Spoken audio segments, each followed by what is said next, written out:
Hello everyone, I just wanted to do some pre-decorating with you guys tonight. Wanted to show you my process back into it, and pretty similar to other videos I've made, just you can follow along with me. So what I'm trying to do here is, this is my journal that I'm in, and tonight is Monday night, and I want to take it through to Sunday. I want to decorate on Sundays, that's my aim.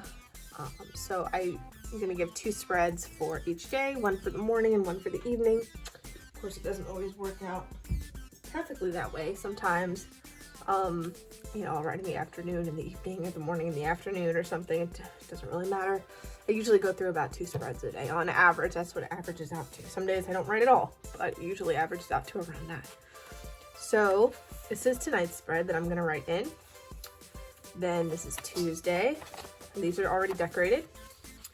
And then we have Wednesday. And then we have Thursday, Friday, Saturday, Sunday. And that takes us to the end. So the first thing I'm going to do is I'm going to cut out some paper. Now generally what I like to do is, this helps me fill up the journal more quickly, it encourages me to do photo collages, and it adds a lot of visual interest to my spreads. And that is including entire pages that are just covered in scrapbook paper. Another great benefit of this is that I have a lot of scrapbook paper that I really love, and I want to use it. I don't want it to just sit in a box. I want to be able to look back through my old journals and enjoy, you know, reap the fruits of that scrapbook paper. I sound distracted because my cat is hell-bent on journaling with me, or at least getting me away from my desk, so I'll go feed her, but that's not going to happen right now. It will happen later, don't worry, I do feed my cat. This is a template cut out of cardstock in a color that I didn't particularly care for, and this is the markings by, this is the Piccadilly template. So this is about the size and shape of a page in my journal. So what I usually do is I will just line it up with the part of the paper that I want to use. And I do 2 going to the left and 2 going to the right. And orientation doesn't always matter, but sometimes it does. So I'm going to start out with an example, because sometimes it doesn't matter which way you cut the paper, and sometimes it does matter, depending on the pattern. So this one, I want to include this little bee. So I'm going to orient it this way, and I'm just going to put on a paper clip like this, and then a paper clip down here. Hopefully you can see what I'm doing. And then I'm going to just take a big old pair of scissors. I like to use my large scissors because this is a big piece to cut. And I'm going to cut around it. It doesn't have to be perfect. I mean, part of the charm of my journals is imperfect pieces that are sticking out a little bit. And if it's sticking out a lot to the point that it's a hindrance and a distraction, rather than a charming idiosyncratic feature, then I will trim it down after I paste it. So then this is a scrap paper. One thing I want to do is I want to cut off this part, and I'm going to be using this later. I've been trying to reduce the number of irregular scraps that I leave behind, so I'm trying to leave behind very regular pieces of scrap paper, because I find that I'm really tempted to not use scraps that are weird shapes. I don't know why, it's just a weird feature of how my mind works. I'm going to put this off to the side for now, because I'm going to use that later. And then we can unclip this, and we can see that we have a pretty good approximation of a page. And now I'm going to put this on the page, and I can write over it with, I have a lot of pens that write very well on scrapbook paper. I can put stickers on it. I can, you know, paste in things from my day, or I can do photo collages. I've really been trying to take more pictures of my life. I take a lot of pictures of things that I do and things that I create. But I don't take a lot of pictures of the people in my life, and it really makes me sad when I was looking back through to make some collages.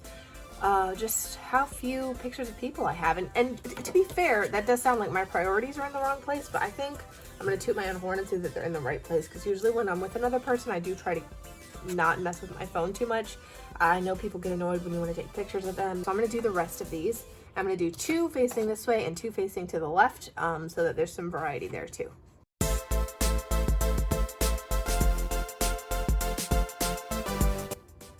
Okay, so now that that's taken care of, I like to glue in the pages first. So Wednesday is already taken care of. Let me just count back. Tuesday, Wednesday, Thursday. Okay, so we just had one. So yeah, Thursday will be one facing to the left, or on the left side, because last time it was facing to the right side. I just like to alternate. So I'm gonna just quickly arrange these in a way that makes sense to me. Let's do it like this. Yeah, okay. So the first one is gonna be this lovely little pink weave pattern. And I'm just gonna glue it in.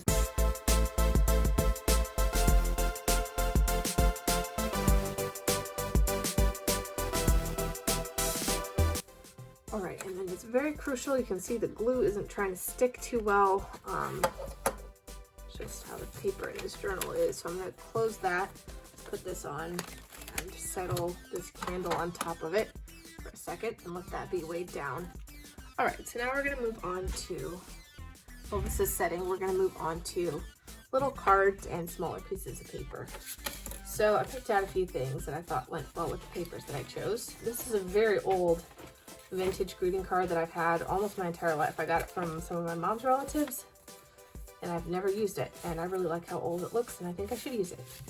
I'm going to be using this as well. I just love, this is one of the things that I love so much I'm almost afraid to use it. I've overcome that in most areas of life, but this, every time I use one of these, it like hurts, but like in a good way.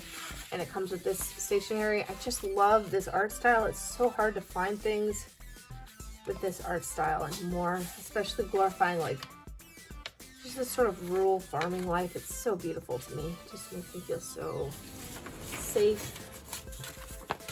So I'm gonna put that in. Oh, and it's a shame too, because well, it's not a shame. I'll find a way around that. I actually have some ideas. So here's that one. Then I've got this page. So I'm just gonna rip this up. And then we look at the back. Is there anything interesting on one side? Suitable for mild. Some of these things just, I don't know, they seem like metaphorical to me, like suitable for mild localities. Saying. A Florida native. Anybody else? Florida man? This one has like cool numbers on it. West Coast native. Oh, that's ironic. And then an Arctic rhododendron cracks me up. Okay, so now I've decided what size of those I want to use. Got a piece of kind of weird looking vellum. Next I have these that I salvaged from the papers that I used, and I like to rip these up.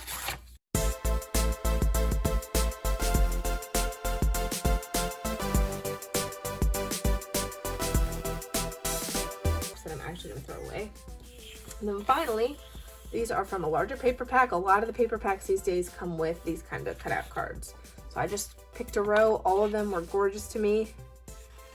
And sometimes these can prompt me too, in a way. Like if I see this, it's like, oh, did I take care of myself today? And I've been thinking about self-care a lot lately too. I think a lot of us think of self-care, or I think of self-care, let me put it this way, is like a bubble bath, doing a face mask, you know, skincare.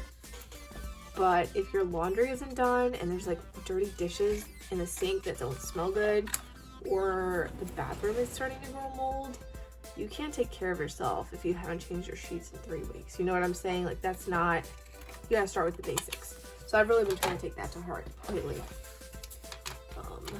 Okay, cool. So then with these, this looks kind of harsh and rough to me in a way that I don't like. So I'm gonna actually just round the corners of all of these.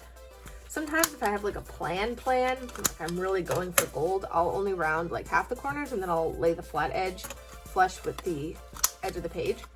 But today I'm really just trying to lay some groundwork. And you know, the thing about this is, if I want to add a sticker that matches my mood, if I want to collage that day, I can.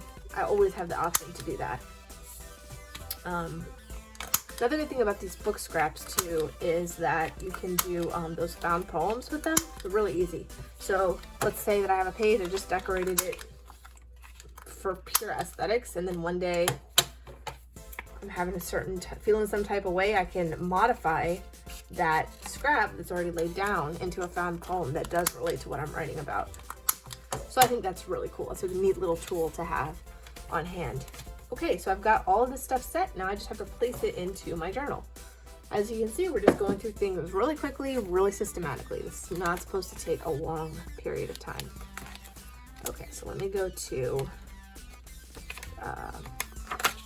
here's our first page. This is staying down okay. I may have to re-glue it at some point. So I'm gonna start with these scraps. That's usually the easiest way to go about it. I like to shake things up a bit, so I'm gonna go with this yellow one here.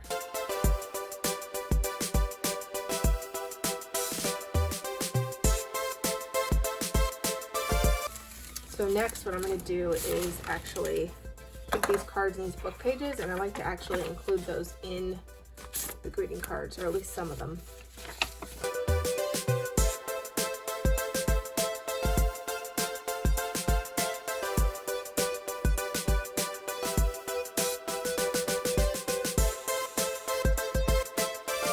Now I'm gonna let this set, and I'm gonna pick out some washi tape.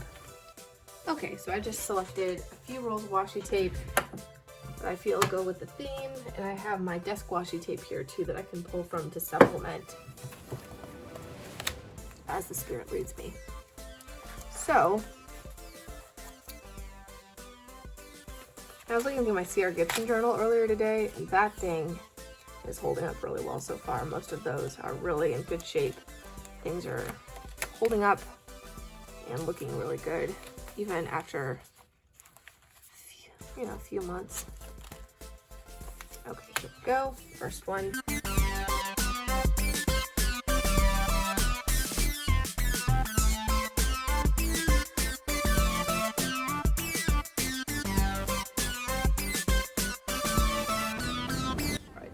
Move on to stickers.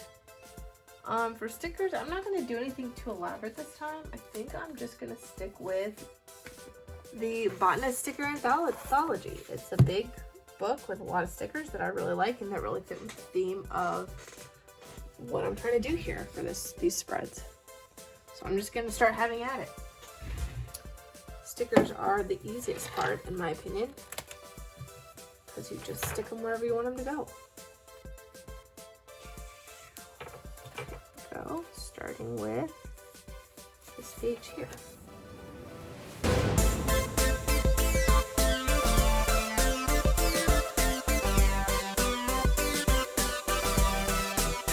That was really fun.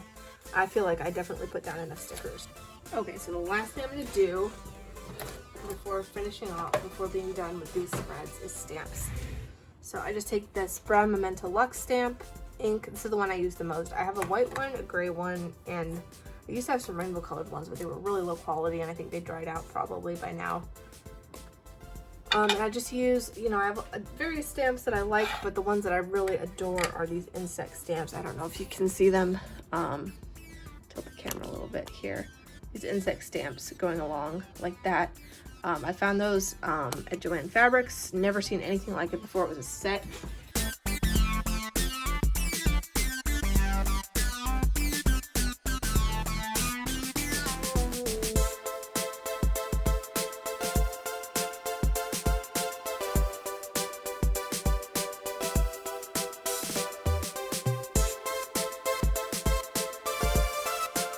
So that is it. We are done with our pre-decorating. Everything else will just be up to me to do on the fly or not, as I feel.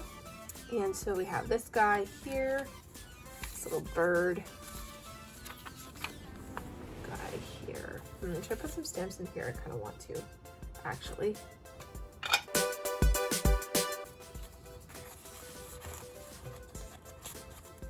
Just dipped my elbow directly into the ink pad. I need to go stamp my elbow onto something. And everything is kind of falling apart, so I'm going to let this set up. And then I'll be ready for my evening writing session, and I should be set all the way through the weekend.